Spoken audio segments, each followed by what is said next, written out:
While President Donald Trump does not have the ability to get rid of the Department of Education himself, the executive order he did sign essentially puts all the dominoes in place to do so.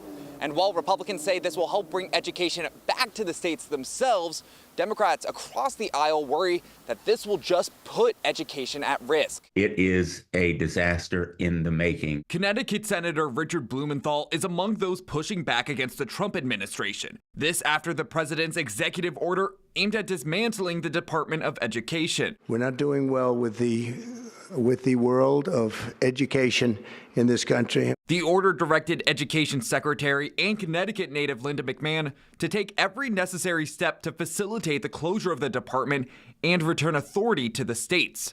But Senator Blumenthal says the only thing this will do is drive up costs on Americans, which will cause increases in local taxes, property taxes, to replace the federal funding. And the savings at the federal level will go to finance their tax cuts for the billionaires. That's the agenda here. Leaders like Kate Diaz with the Connecticut Education Association say they now turn to state leaders to keep the DOE open.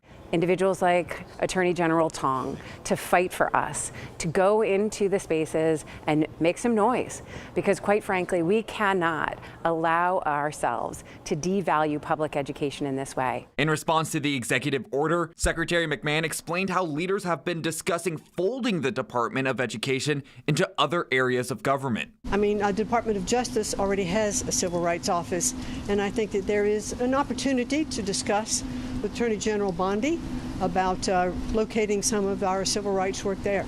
He wants to improve education for children. He wants to get those dollars, even more dollars, back to the states without the bureaucracy of Washington. So that's our plan. That's our goal. What is your response to that? The idea they're returning education to the states is a total falsehood because the states already control it through boards and local organizations.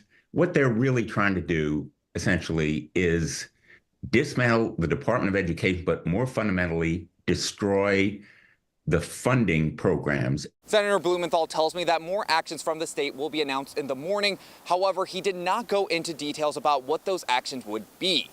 The Monday press conference will start right here at the Legislative Office Building, starting at 10:15 a.m. In Hartford, Stephen Reels, Fox 61.